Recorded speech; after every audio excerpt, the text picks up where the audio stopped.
Okay, now I think we're underway.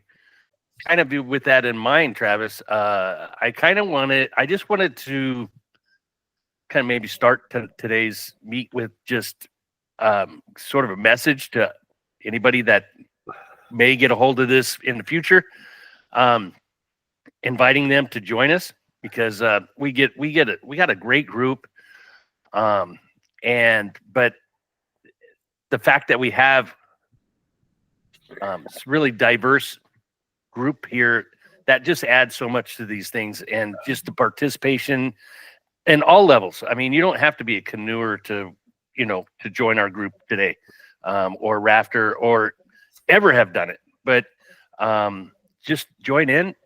All levels are welcome and everything, and just you get more people, the more angles you're going to have at this stuff, and I think that just adds a whole bunch to it.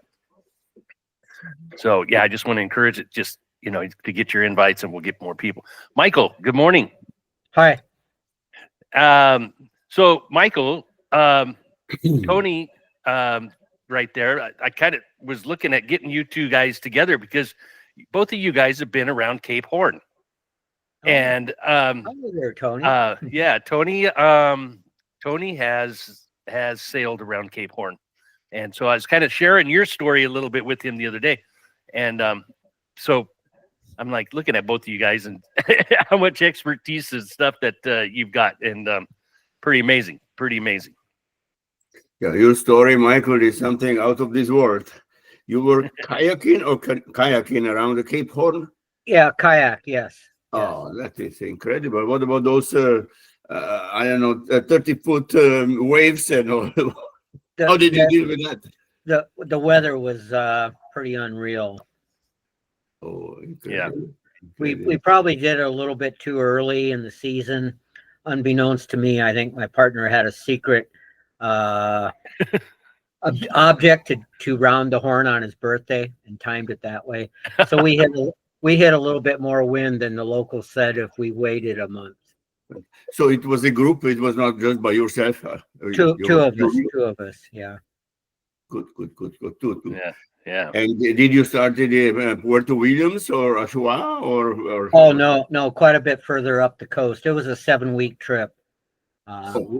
Yeah, we started on the Pacific, above the Straits of Magellan, and went down around the Cape, and ended up in Ushuaia in Argentina at the end. Yes. Mm-hmm. Fantastic. Yeah. Good stuff.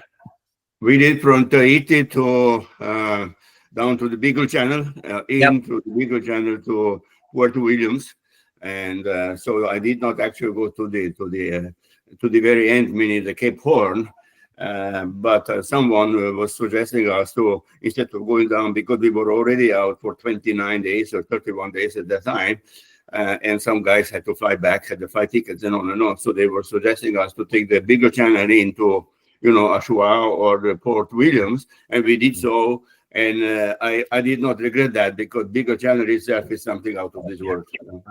Incredible scenery. That's awesome. We should do just one of these segments just on your guys' trip on that. I love that. I love sharing the notes on that. All right. So yeah, just kind of getting into a little bit of canoeing, just covering a little bit of canoeing and a little bit of rafting today. Just basics really. And then there's a couple videos in there that are pretty fun, kind of entertaining, and we can, talk about that a little bit too. But let's see, let's get into this a little bit.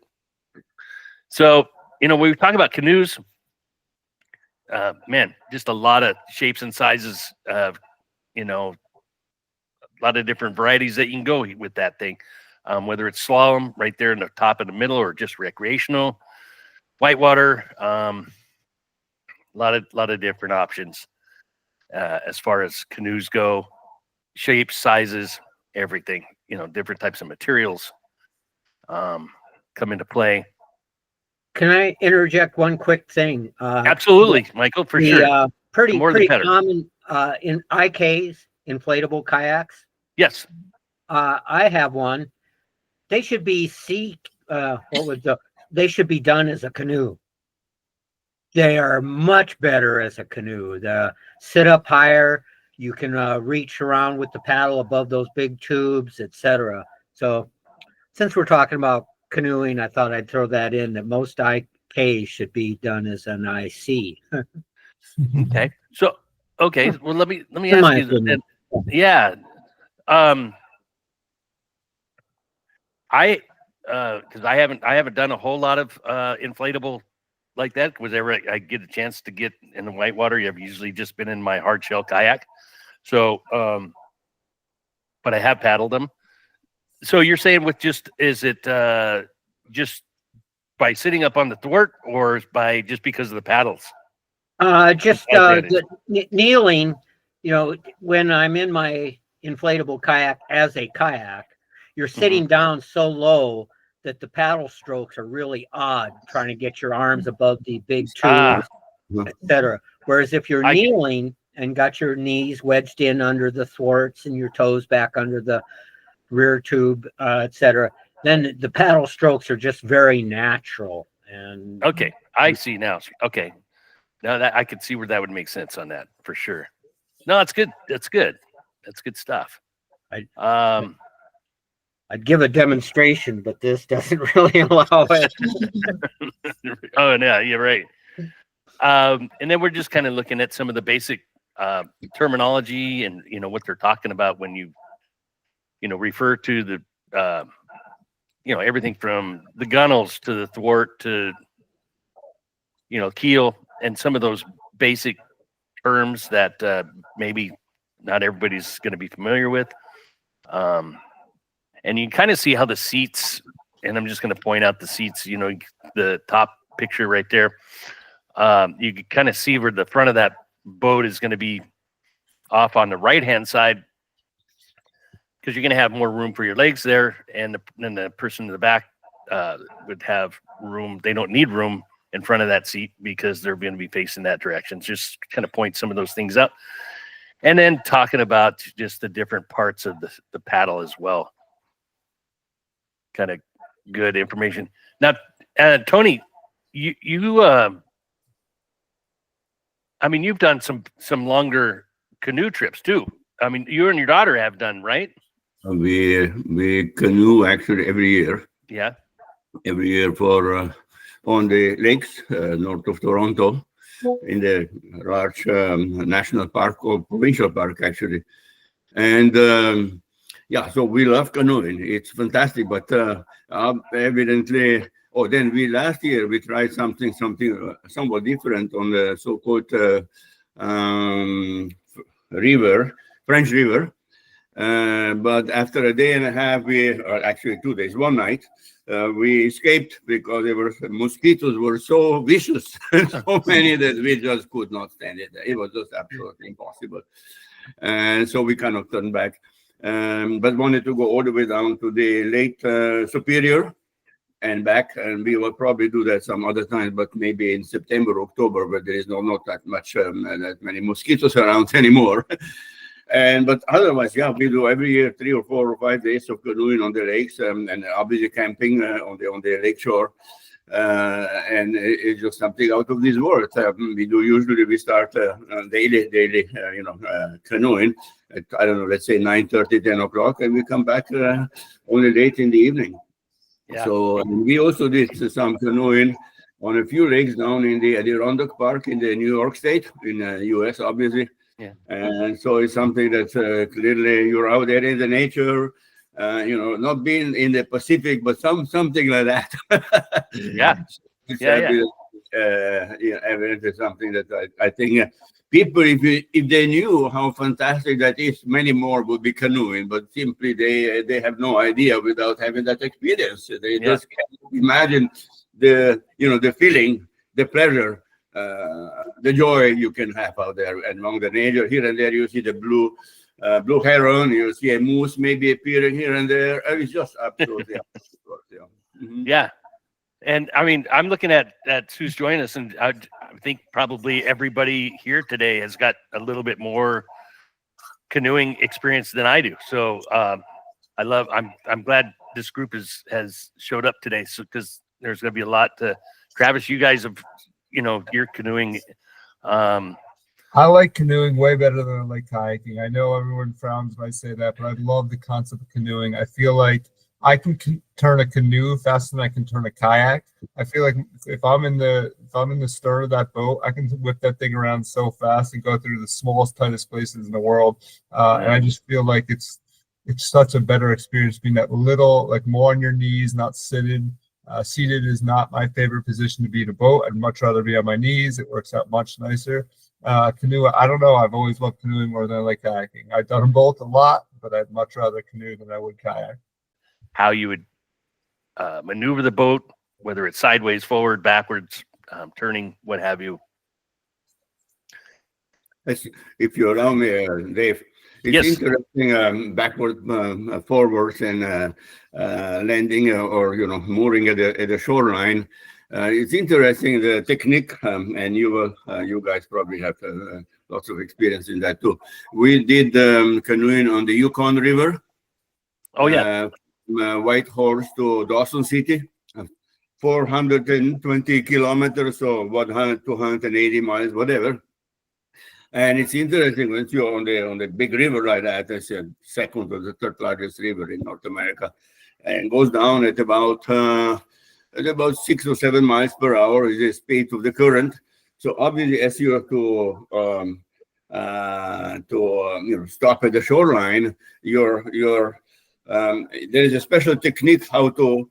You have to, in essence, you have to turn the canoe around towards the stream. Obviously maneuvering with the paddle, and that kind of stops you so beautifully there at the shoreline of that majestic, fantastically large and big river with an incredibly strong current. But it's interesting how having here there are so techniques shown, obviously, how knowing that how maneuverable it actually is, regardless of the strong current and stuff like that. Yeah, for sure. Can I follow up with that one a little bit? Absolutely, please do. We used to teach ferry angles and the concept of how you can ferry across a river, and people didn't understand it. You can go straight across a river even with a pretty good flow. But ferry angles, I think, is what you're kind of getting at, Tony, is the concept that depending on the angle of your boat, it can draw you straight across the boat or draw you backwards or forwards. You don't even need to, you steer, but you don't need to paddle. You literally are just steering your boat across, and versus having to paddle your boat across and fight the current, you actually use the current to your advantage to get across the river. So very cool process. Yeah. Just one more thing, sorry. No. We at a certain point we got to the confluence of the Yukon River with the White River. White River is white because of the sediments coming down. White River runs at around maybe 8 miles or so current, whereas the Yukon, as I said before, is about maybe 6 miles, or actually this is probably in kilometers. So as they merge, we made a mistake. We went up along the shore. We turned left up toward the current of the White River, and then we turned the boat, our canoes. We were three canoes. Yeah, we were turning them down to the direction of the actual White River current, and down maybe a mile down or half a mile, whatever. Then, of course, the two currents, the two rivers, practically collide, and at that point, the Yukon River is somehow stronger, although it's slower than the White River, and the White River pushed our edge, the left edge of our canoes down. Yeah. We were tipping, and it almost capsized. And at that point, the two rivers together, it's like a huge. It's maybe about 2-3 miles, across, and obviously the whole length. So we were maybe one inch from capsizing. Yeah. It's an experience that I will never have. You probably would have had something of similar nature down there on the Pacific, Michael. But it's incredible, And another thing that in that respect, is typical. All the gears, because obviously we were out for 7 days, so the gears have to be, in the watertight. That's anyway logical.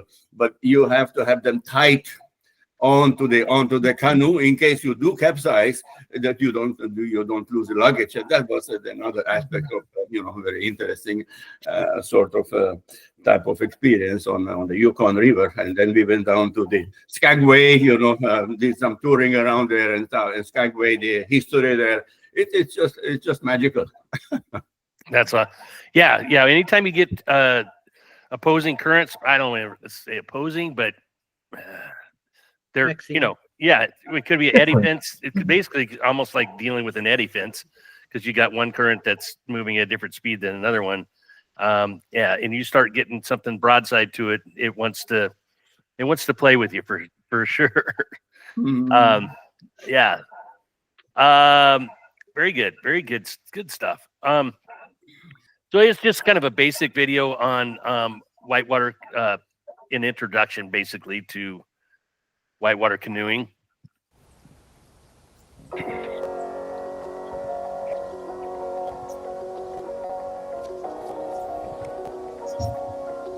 Paddling is something I always wanted to get into, and finally I've had the opportunity to take classes. So we did like intro to lake water paddling. Now we're doing intro to whitewater, and it's been fantastic. Whitewater is, it's a little scary when you've never been in it before. But once you get in there, it's still like intimidating, but man, it's a lot of fun. Call for some forward strokes, drive into Tim Horton's eddy with what kind of tilt? Left tilt, carve in, get some Timbits. Yeah, so this course is for folks that have some flat water experience, but now would like to take the next step on moving water.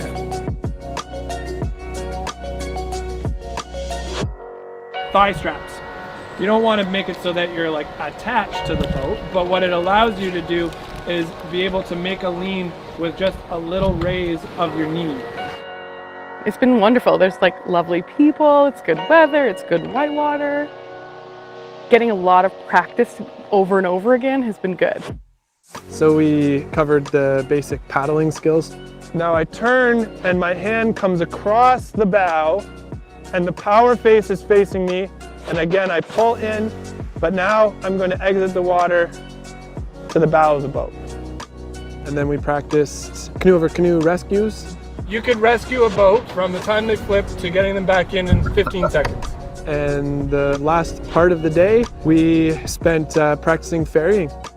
So it's something I'd never done before, and it's been great kind of being able to build up our skills, like further away from the rapids, then building up to basically being right in the rapids and ferrying across. That's been a really incredible skill that, to be honest, I wasn't really on my radar until I started taking this course, and now being able to do it is pretty awesome.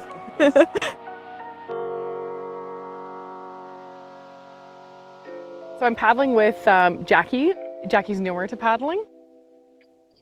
Her excelling and mastering some of the paddling parts allows me to steer a little bit easier. Memorable parts have been more around like Jackie doing amazing and us working together as a team. Now I feel like I can actually paddle and control a canoe. It wasn't that pretty early on yesterday. I think at the end of the day, I want people to have more control of their boats, moving water. And I want them to be able to put their boat where they want to put it. And also, I want them to know how to rescue themselves and be safe if things do not go according to plan. I feel pretty confident about getting into a canoe now and being able to control it and, trying to get yourself in and out of trouble. So yeah, a lot more confident, I think. I think I'll be doing this more and more. I feel like I've really grown a lot as a paddler over the last few months, and I don't think I would have gotten this far without some really great instruction. So Jack Pine has been instrumental in that. Jack Pine Paddle has taught me how to paddle. That's beautiful. That was beautiful. So yeah, it was. I think there's a lot of things in there that we sort of had brought up.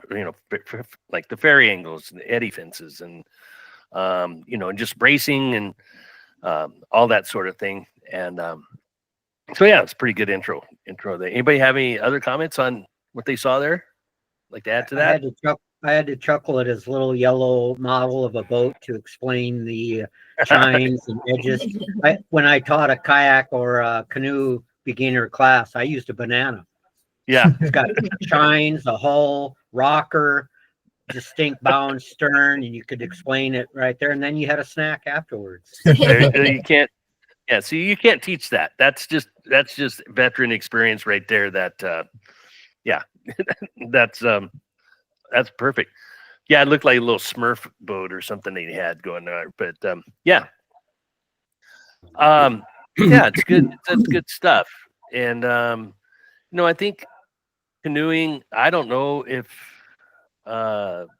people are sort of intimidated by it. I don't know. But I think I love the spot that they were teaching right there. Is really, there was enough there. Looked like it had it for.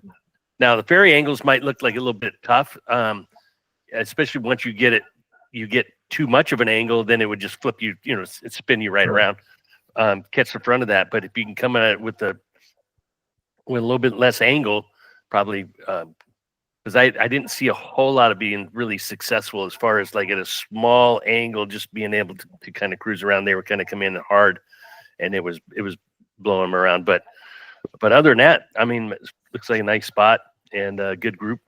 Let's talk a little bit about rafting. Oops, let me get over here.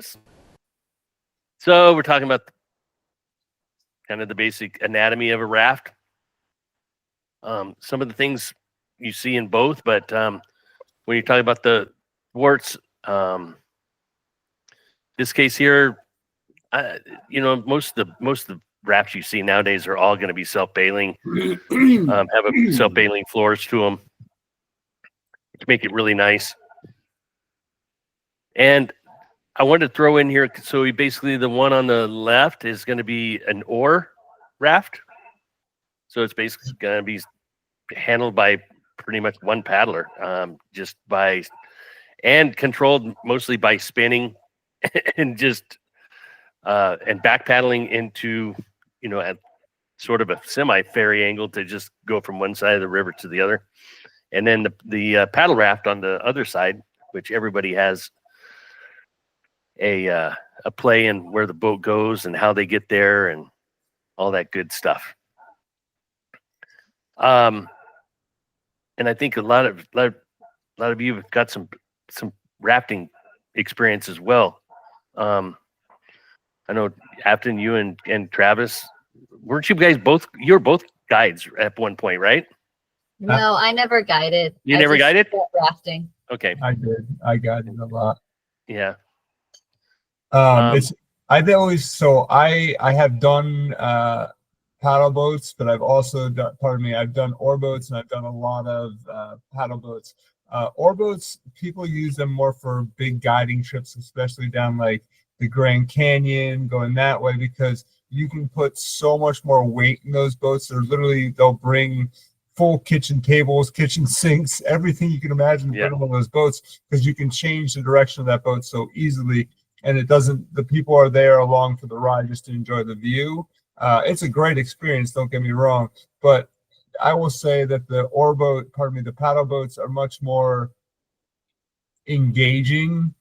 Not necessarily, because I can steer the boat by myself from the back of the same boat, but at the same time, it's just much more engaging for the people that are going on the rafting trip. Exactly. I look at the oar boats as being sort of the the supply truck that's going along with the sports cars, that everybody gets to go in. But all the gear. I've done a lot of both types, and there's a group of us that have done a lot of trips down the Rogue, and all the rafts are pretty much oar boats. And so, but you may have an extra paddler or two, and some of the tight spots you might put a paddler on the front to help maneuver that thing around and get it around and so forth on the road. But and then just paddle rafts, done quite a bit of guiding, not only in California but up in Washington State too, and so it's got some good stuff. I had an experience on the San Juan River. We had two large boats and one paddle boat. Paddle boat was for obviously 6 or 7 of us, including the guy steering in the back, and the large rowboat, they were practically like cargo boats because we were on the river 92 miles. We were on the river for, I believe, 6 or 7 days or 8 days. So obviously on those large cargo rowboats, they were, all stuff that we needed for camping every night and along the shoreline. And the rapids, during the rapids, there is 1 or 2 rapids on the stretch of those 92 miles. We did them. We kind of rotated, and so we did them mainly on the paddle boat, and it's lots of fun. We stopped, went out on the shore, observed, kind of strategized how are we going to do those rapids in order not to obviously capsize, and manage it. And it's memorable stuff, and obviously in the San Juan River, you're practically continuously in a canyon, which shapes like a snake. So you only see the sky at night. It's particularly fantastic. You see the stars up there. You like go looking up there like through a white chimney in a way. Yeah. It's just an outstanding experience, and I would recommend anyone to do it. We did with a group for the Adirondack Park members from New York. It was outstanding, and obviously there's a lot of history. There's petrographs and on and on and on that you learn about, and it's just an amazing experience. Another thing that should be done by many more people. Oh yeah, for sure. That's actually one of the rivers I guided on. The San Juan, the Rio, and the San Juan, the Animas. Those are the 3 rivers I was guiding on. Yeah. Silverton to Durango? Yep. Yeah, we landed in Durango and then went to the other side of the border there, and then from there on, obviously on the San Juan River. Ah, that's great. Look at that. That's great. And then you got a raft like this, which is kind of a hybrid of both. You got some paddlers in the front. You got a guide with an oar frame set up in the back. Kind of interesting. I've actually never been in a boat like this one before, but I've seen them. They do it a lot in New Zealand. Do they? Yeah. Okay. Because, he has all the steering capability where he is in the back like that, so he can turn that boat on a dime. So that's, it's minus the width you have, the amount of extraneous stuff sticking out on the sides of the boat, you can pretty much turn that boat through anything. That's a nice little system. Well, true, and that the leverage that you get with these long oars is incredible, and the fact that he doesn't have 1,000 pounds worth of kitchen gear. It's just some paddlers, so there's all muscle really in there and steering capability so I would think that setup would be pretty much depending on the skill level of your paddlers. Yeah, should be able to put that just about anywhere he wants to on that river. Then you got, here you go, Michael. You got the little bit inflatables. That's the kayaking spot, and yeah, I could see where you're talking about. Where you're low in the boat and paddling is tough from that spot. Yeah. That catamaran must be quite stable. Catamaran. Yeah, and those things are really quickly turned. And looks like he's got a parasite on the back of him there, taking the ride on that one. Yay! Navigator, go left. Yeah. He's a scout. Your other left. Yeah, he's a scout. Yeah, I don't know if that hole is a keeper or not, so I'm going to send him down there and let him find out. That's awesome. All right, and this is a little segment I actually. This is actually on Zephyr and how they got started on the Merced, and so this kind of interesting little, not only rafting, but they talk about how they got started there too. So it's pretty good little segment. One of the most gratifying things about taking people on the river is seeing the transformation from when they first arrive to when they're coming back. After even just a couple hours on the river, the stress has melted away and you just see big smiles, and that's really, really cool to see. My name is Bob Ferguson, and I'm the president of Zephyr Whitewater Rafting. It started out as Bob Ferguson River Trips, and then I just didn't like my name out there like that, so we decided to name it Zephyr. So we started with one boat and 1 or 2 guides, and then we just kind of grew from there. The year that I met Bob, we met on a blind date through one of my first graders. Zephyr had already been running, I guess maybe 7 years, 6 years. We got married in 1983, January of 1983. Jane worked right into the business, becoming an advisor. And we have 2 wonderful sons. Nathan, who lives up in Springfield, Oregon. He works for the University of Oregon. And Adam is our manager on the Merced River. I was born into the rafting scene, and it has taken my life in a direction that it wouldn't have gone otherwise, and I can't be happier about it. I found a role behind the scenes, which was a good niche for me anyway. You need that person to run around and do whatever. We worked really hard during the summer and spring, and then we would have fall and winter, and it was pretty unique to have that family time. So we went out to the Southwest. Bob had really fond memories of some remarkable trips he had out there. I was 4 on the first trip that we went on as a family, and we took consecutive trips after that every year. It was such a remarkable accomplishment to feel that for our family, that we bonded together and did this, but then it didn't end after that. It was every year for several years going out and doing rivers in the Southwest. I just remember being out there with just our family was so special. Being on the river and nobody around, have such a chunk of time where you're out experiencing a place.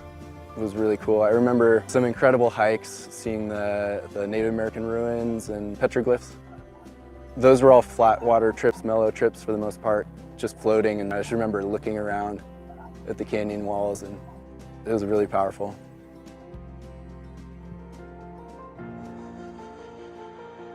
I think the most special part about working for Zephyr is the guides, the coworkers, the people that I work with. I've met some of my best friends through guiding. You know, started guiding when I was 18, and before that was running around the warehouse, probably being a pain when I was a little kid with my brother. I wanted the boys to have the experience of being around the guides, getting involved in the business. The influence of the guides is a very unique opportunity for any young person. Here on the Merced, we offer half-day trips, which are a great way for people to get a morning or afternoon day of rafting in on their way to experience other parts of the county. We also offer full-day trips, which are an awesome way to spend the full day on the river and really soak it in. The thing that I think is unique in this business is it's seasonal. We only run river trips for maybe up to 5 or 6 months out of the year. We still have the office open. We take reservations all year long. If they've never rafted before, it's a totally unique experience from what they're used to on their daily life. We've had people tell us that the rafting trip that they did on the Merced River, even after being in Yosemite for a week, was the highlight of their Yosemite vacation. To watch our clients experience it for the first time is always renewing. Yeah, it really is. We have excellent lunches on our full day trips, nice deli spread, and a few little, maybe occasional side hikes. And then when the water gets lower, it's just a wonderful time on our family half-day trips. For a lot of people, it's a highlight for them, just jumping out of the boat, being able to float along the river. Showing up and watching how all that preparation behind the scenes takes place and unfolds and comes off so smoothly. And watching the guides in action, it really is rewarding. You know, we do a lot of business in Mariposa County. We buy all of our food locally for our trips, and all the goods and services that we do use for our trips are all purchased here locally pretty much. And our clients often stay in town or all the way up the corridor to Yosemite. I just love the simplicity of living up in the foothills. The change of seasons, we love living in the snow, and so we like the variation of the climate. What I love about living in Mariposa County is the openness and the natural beauty out here. The ability to be able to step outside and just be out in the nature and the wilderness. Hiking and that kind of stuff is a benefit. We were just discussing the wildflower display in the springtime, and it knocks your socks off, and that is just an amazing thing to have every year. And love the folks that are a little more relaxed up here than they are in the city. And there's also a really strong sense of community. Your good friends own the local businesses, and if you need something, you call up your neighbors, they help you out. That's what I love about living in this community.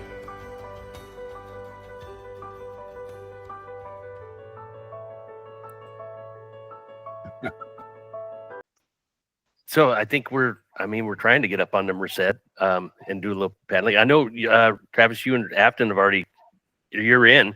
I just haven't gotten a whole lot of other response. But that's kind of the way it is with these groups. I mean, everybody waits to the last minute. So we're just going to keep We pushing. have to plan our life. We don't wait till last. We have to plan our life. Our life is so planned out. We can't do anything without a good plan. Sorry. I know. No, I respect that, because yeah, it's just waiting to the last minute is kind of, that's what everybody did last time. We doubled the size of our group over the last 4 days before the trip, before the deadline. And some of them went over the deadline, and Zephyr just allowed it to happen. So anyway. So you will do the Merced River in the next week, or when? We're actually, that's going to be in June. It's in just about a month or so. And it's a great date too. Yeah, right. What length? How many days? Oh, we're just going for a half day, Tony. We're just going to go up to the afternoon. Just go up there and cool off and everything. There's a lot of people that really want to push, and they want to go, let's do some class 4 or class 5 stuff. And I'm like, no, this is actually designed to help people get into this, because I'm hoping people that have never been. The stretch you're doing has some rapids too. Some rapids. Oh yeah. A lot of the stretches that you saw there is what we'll be doing. So yeah, there's some rapids for sure, but it's going to be pretty gentle stuff. Class 3 at the most, I would think. Yeah. So yeah. But speaking of classes, the next video, which is the last one I really got, was some rafting that I just kind of threw in this as the other extreme. And these guys doing Tumwater Canyon up in Washington, and sort of these bizarre things. But yeah, so we watch this. Nope.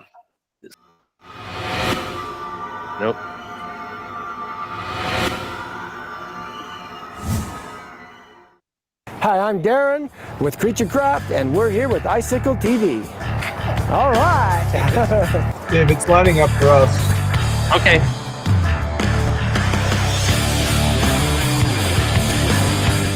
We're here to run Tumwater Canyon here outside of Leavenworth, Washington on the Wenatchee River. And this is our biggest section of water that we run every year.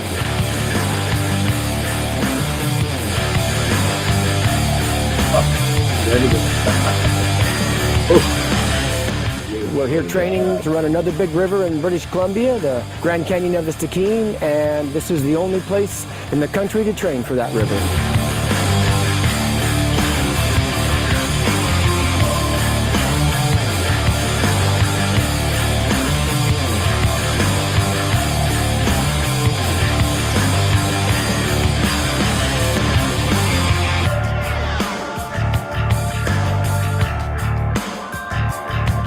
Ever capsize? You cannot. Briefly, and then they flip it.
just got done running beautiful Tumwater Canyon. Had an exceptional run with both boats. Tremendous amount of fun, and hopefully we got some good film along with it. The Creature Craft crew would like to thank Icicle TV for providing this opportunity for some fantastic film. We've had a wonderful day on Tumwater Canyon and look forward to doing it again. All right. All right, that was some wild stuff, and some wild boats, obviously. So that kind of runs the gamut on, just getting out, and it kind of makes the video of the canoers earlier today look really kind of bland. But yeah, I just wanted to kind of get an example of all the different levels of watercraft, rivercraft, and pretty amazing things. I think the biggest obstacle with those things was when your paddles or your oars got away from you, is getting beat up by them. I don't know. I would try to, because they're out there, just part of a blender that you're in the middle of now. Anybody ever seen a Creature Craft in person? No. I haven't. I was trying to think if I have or not. I don't think I have. I don't think so. You may have noticed a lot of that sideways action. They were not falling out. They actually are seat belted in. Yeah. Yeah. And I've seen one video where, they are self-righting, but sometimes it takes quite a while. Yeah. And I was curious about how it must be a Velcro quick release of some sort. Yeah. But I don't know. It's a little odd. Well, and you think about it too, Michael. I mean, what if you had a puncture or something like that, and now that really kind of throws everything. They might not self-right. Yeah, it might not self-right. It might be upside down now for the rest of the trip, and want to be part of that. But if it gets punctured through the sharp rock, I guess you have timbers, because otherwise the whole thing would collapse. Yeah, together. yeah, So maybe exactly. the timber would get collapsed. It's like some sort of a fiction movie, sort of a contraption. Absolutely. Absolutely. Well, that's all I really got for this week, everyone. And to be honest, we're actually just concluded our kayaking and rafting segment. So we're going to be jumping into backpacking and hiking coming up, moving forward. But I also wanted to throw out there too about some of the other segments, and anything that I know, Dave Ryan and Michael, I think you even have requested about something on mountain biking. I don't really have anything for mountain biking, but would love to work with anybody that would like to throw something as an introduction and get that going. Travis was talking about possible wilderness first aid or anything like that, or survival type. So I'm open. This is just kind of stuff that I have had a little bit of experience with, and throwing it out, just to share. But can I throw out one thing here? Since we're just on the tail end of water and going into camping, I've got a trip that I would recommend to anybody to put high on their list, because it combines both. The Escalante River in Utah is, of all the trips I've done throughout the world, it is one of the most remarkable, memorable trips I've ever done. So if you ever get a chance, do it. And you said that's Escalon? Escalante, yes. Escalante. How long is that, Michael? What type of? Probably we did it in 10 days. It could be a little longer if you were low water. If it was high water, you could do it a little quicker. But I'd give it at least a week, just because of the scenery and the side hikes and exploring, etc. Okay. All right. The biggest hassle is to get out of Lake Powell. Rafting, canoeing. We did it in inflatable kayaks. Okay. Okay. It can be done in hard shell rafts. No. Maybe very small R2s on higher water. They call it a river. It's sort of like a large creek. Okay. All right. That's good to know. Thanks for sharing that, for sure. Anything else before we adjourn for another week? I'm Go out there, enjoy the nature. absolutely. The nature is fantastic. Yeah, Tony, I'm looking forward to the rest. Back in town, back in the city, you cannot believe there are two so different worlds out there. There is.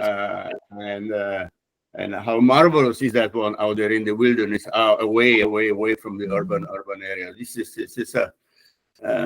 is my recommendation to anyone in the world.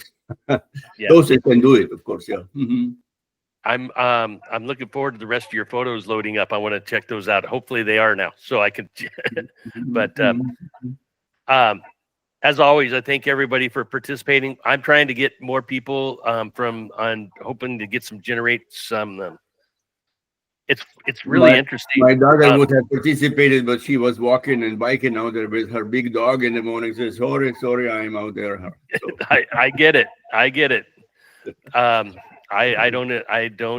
don't blame her. So, all right, guys, enjoy, stay safe, everyone. And I'm looking forward to seeing all the smiley faces next week. So thanks again. We'll do this. Thank you again, everybody, for participating. Thank you, Michael, Tony. It's always great seeing everybody. And you guys take care and have a great week. Bye. Take care. Bye. All the best.